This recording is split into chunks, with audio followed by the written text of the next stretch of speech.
Welcome to Career Plus, University of East London. ఒక modern funded government university. లండన్లోనే 3 campuses ఉన్నాయి. State of the art ఇన్ఫ్రాస్ట్రక్చర్తో నిర్మించబడింది. University of East London 1898లో స్థాపింపబడిన ఒక లీడింగ్ యూనివర్సిటీ. ఈ యూనివర్సిటీ మన స్టూడెంట్స్కు కల్పిస్తున్న అవకాశాలను వివరించడానికి మనతో పాటు ఉన్నారు చీఫ్ మార్కెటింగ్ ఆఫీసర్ వెనెసా వర్వాస్ and dean of the school of health, sport and bioscience Robert Watterson మనతో ఉన్నారు. మరి ఆ యూనివర్సిటీ వివరాలు ఏంటో వాళ్ళ మాటల్లోనే విందాం. Hello both of you. Nice to see you here in India. Welcome to India. Thank you very much. Well, Robert, tell us about yourself and can we have a quick overview of the university? Great. So my name is Rob Waterson and I'm the Dean of the school that you've already introduced, and I lead a School of Health, Sport and Bioscience, and I'll let Vanessa talk more about the university as a whole. So, as you mentioned, my name is Vanessa Varvis, Chief Marketing Officer and a member of the Executive Board at the University of East London. So I very much focus with the Executive Board on the strategy and vision and mission of the institution.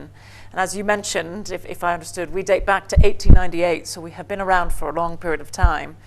And in that thing, our mission has remained the same, but we have evolved in how we do it and who we involve in that process. Back in 1898, it was the second industrial revolution, and our role was to educate and develop the skills required to get students and our communities into the jobs that were required at that time. And that role hasn't changed. We have remained, and we're entering into we are in the fourth industrial revolution. But I think the one thing that makes University of East London special is that real careers-led focus, our working in partnership with industry to keep at the pace of change that technology is forcing us to evolve. But also our location, the hub of East London. London is moving east, and a lot of the innovation, the startups, the tech hubs are happening in East London. And then the third area is our community. We have a very special, diverse mix of staff, students, local community, international students from across 156 different nationalities. Right. So yes, 1898 to 2022. That's a very long journey, isn't it? But then it was just confined to the European countries, if I'm not wrong. And now everything was brought in, like global village. It has become, the world has become a global village, and it's open for all over the world. So how did it change? How did it change the face of the university? So I do believe, actually, the university has always had international students because the University of East London has been a very much immigrant population.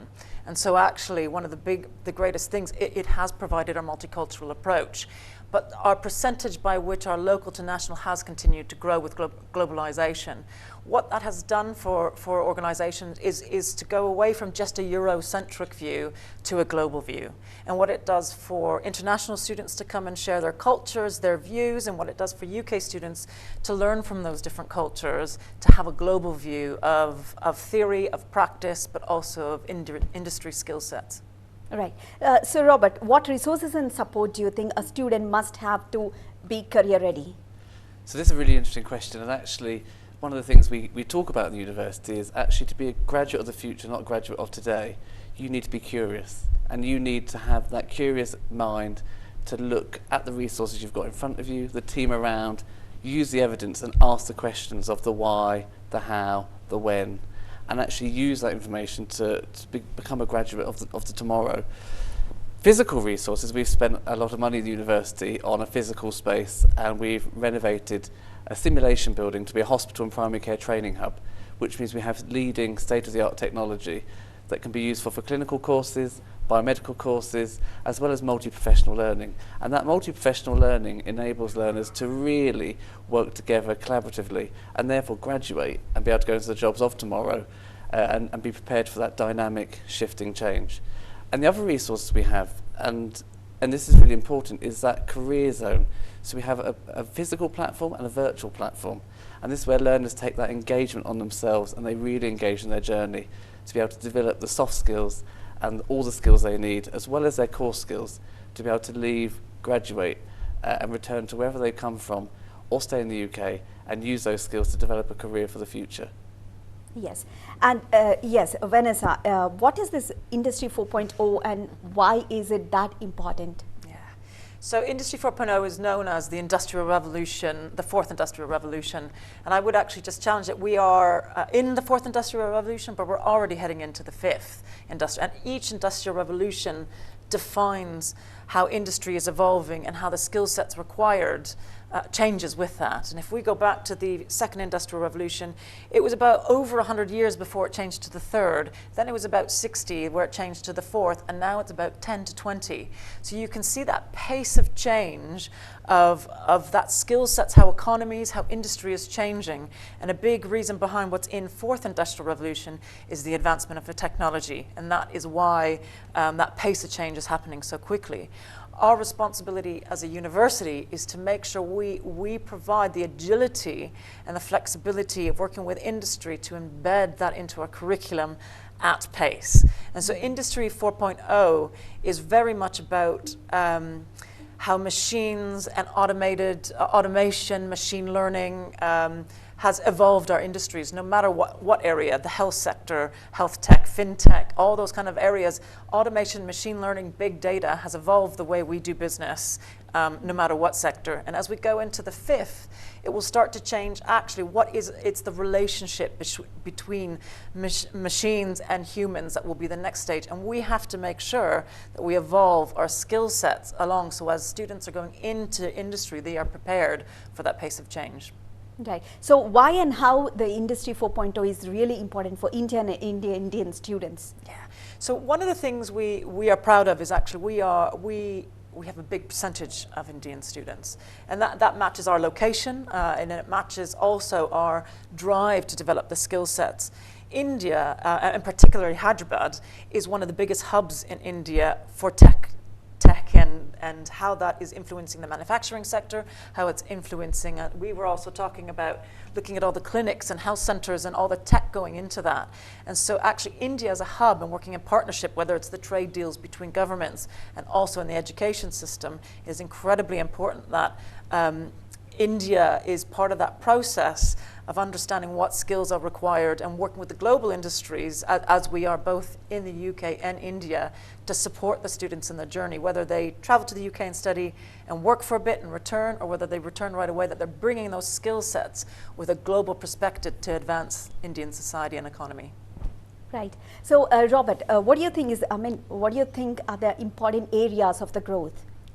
So that's a really good point, actually. And at the moment, we've been looking at public health, and that's a huge course for us. And it's mainly been our master's provision, but actually there's an opportunity for the BSc undergraduate provision for people to come and learn about the global stage and the global health, because that's what public health is looking at. And COVID has really shone a light on public health, so it's a real growth area at the moment and such an interest. And actually, investment in public health internationally is huge, because everyone now sees the importance. And for a few years there, the importance was being put down a bit because people didn't really understand. But now they get that public health can prevent pandemics and can at least manage them differently. We also have our biomedical courses and our pharmaceutical courses, which are already large, but they're growing because people see the demand. People saw COVID championing quick vaccinations. So actually we had some sector-leading times for that. So actually the opportunity for learners to graduate from university and go into pharmaceutical science is fantastic at the moment. And the one for the future will be health internationally. So actually, whether that be clinical courses, but health generally is a topic, and that's why Vanessa was talking about tech. Health tech is the thing for us, and actually what we do is we teach you how to use the equipment and use technology, but not just that technology, to be agile and dynamic, so that when you go to a different country or a different setting, you're not bound by the equipment you're trained on, but you know the skill set in order to develop and be dynamic in your ability to move forward. So it's health, public health, and biomedical science are the key areas for us at the moment, and they're just getting bigger. And I was just going to add in a few other schools, because we also had 2 other deans on this trip, and they're at other meetings today. We also know one of the interesting, whether you're studying engineering, computer science, what we've started to see from employers, they're also looking at those students that have studied in the creative industries to come in, even if it wasn't the subject they studied, to provide the creative solutions to the problems that they're facing. So the creative industries and applying that to the technology and the different practices. Where we see some of the biggest evolution in our School of Architecture, Computing and Engineering is in areas, artificial intelligence, again, cybersecurity, information security, a lot of those digital spaces, computer science, engineering, and all those next stages of what that technology is doing. And that partnership now with other academic disciplines. So we know our School of Business and Law also launched FinTech with the School of the Architecture and Computing, and that partnership of joining academic subjects because of the role technology is playing in everything. And so that evolution of our courses are focusing really on actually having a wide view of subjects, not just pigeonhole to your exact subject. That's a perfectly less. Yes, Robert, what does it mean when it comes to international collaborations on a school level?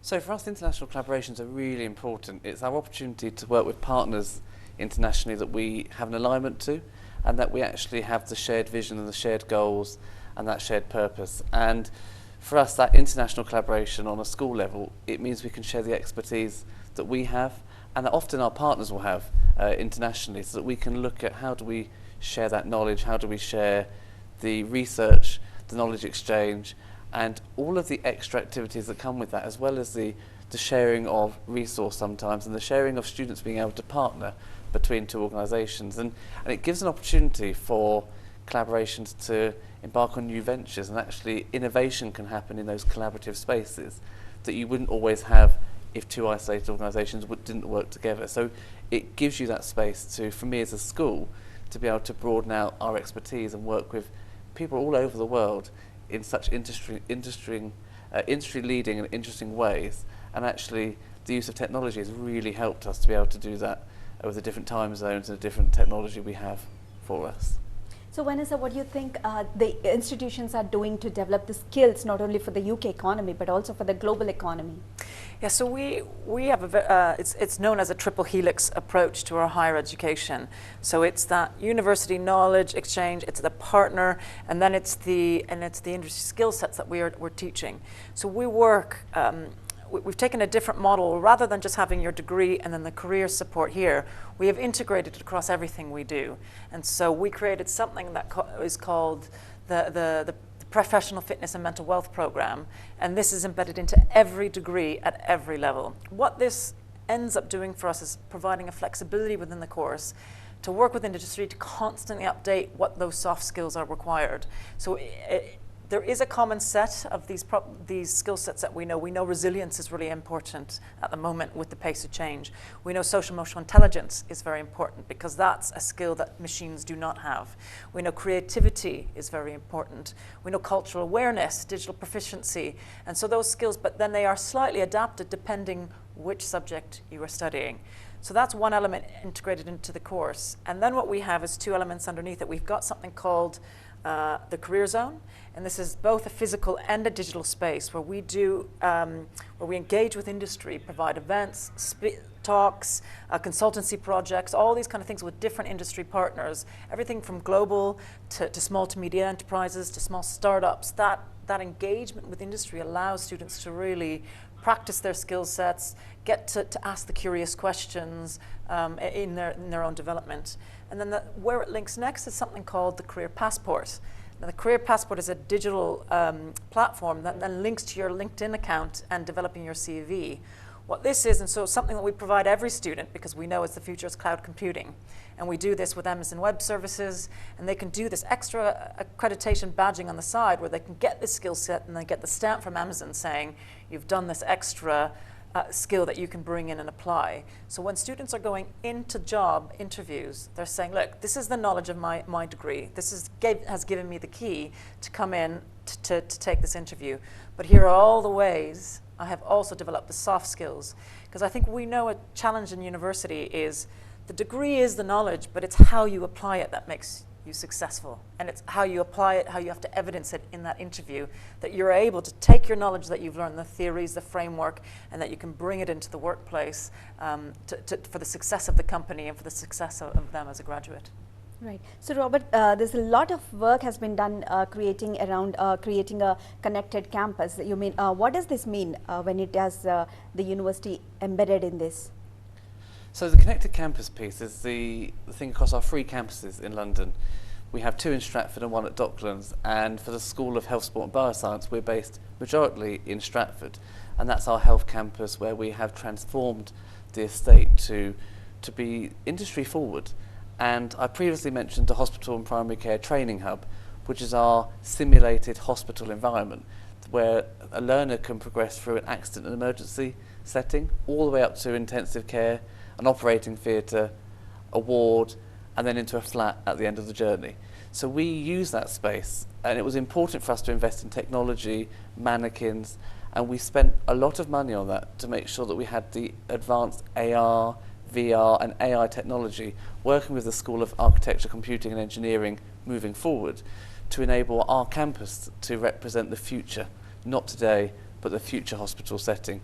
And that space is for us both our clinical courses and our non-clinical courses, and they can do communication courses together, they can do the actual clinical learning, as well as being innovative and bringing biomedical students in so they can see the different side. So for us, it's an opportunity for us to really develop, but by having that connected campus, it means everything for us, and for me as health, sport and bioscience, everything's connected together. And I'll go to Vanessa because I know we have the bigger piece, but for me, that's the heart of Stratford, is now the health side.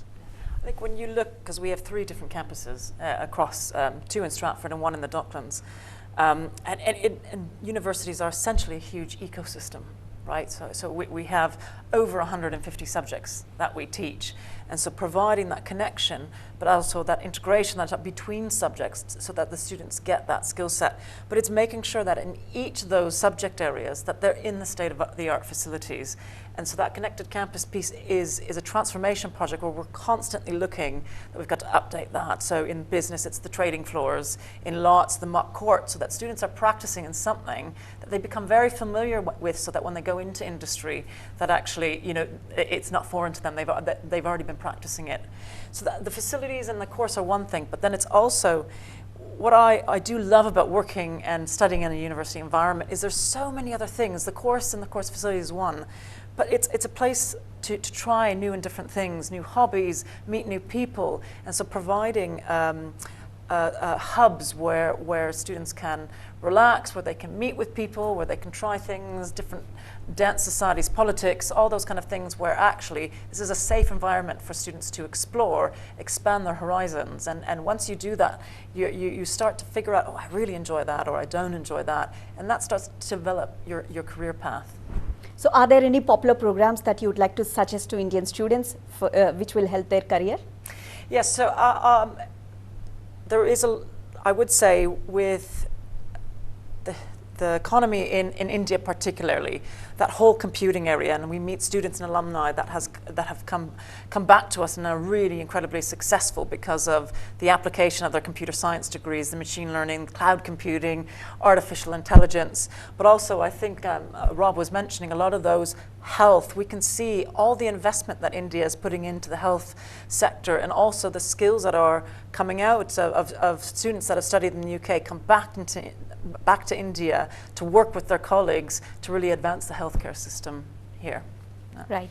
So Indian students, they are really worried, Indian students and parents, they are really worried about the infrastructure and facilities provided by the universities, because they have to leave their children to the wholly, totally different country, different place, different environment. So what's the safest, what's the safest word you want to talk to parents? So I think it's about having the trust actually in the university, because we make sure we support our learners. At the end of the day, anyone coming through to the university is part of our global family, so we will look after them. It's about making sure they want accommodation applying, because we have accommodation on our Docklands campus, and if they want that and they need that, actually apply and tell us you want that, so that we can help support that journey.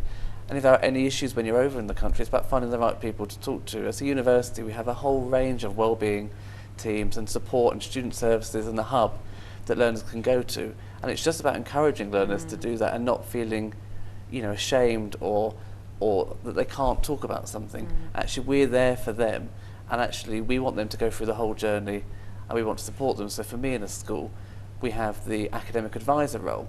So my staff will be available on a one-to-one basis with students, and they have office hours that are advertised so that learners can drop in and say anything pastorally as well as academically, as well as the hub and the various support services. But it's about encouraging learners and parents to make sure they tell their children, do speak up if you have any concerns, because if we don't know about it, we can't help. But actually, their well-being is our utmost. And there is, we understand often, and I have studied overseas, so I'm from Canada and I studied in the UK, and some of the things, that step of going on your own to a completely different country, we understand it can be intimidating. It can be nerve-wracking, and where you're leaving your security networks. So what we have done is provide things like pre-departure briefings back here, because we've got an India office team where we provide the opportunity for students to meet each other before they go, so they actually know some people before they go. And then once you arrive, we've got orientation and welcome weeks where we provide a number of activities and events and support to allow students to meet each other, create a network right away so they don't feel isolated and alone.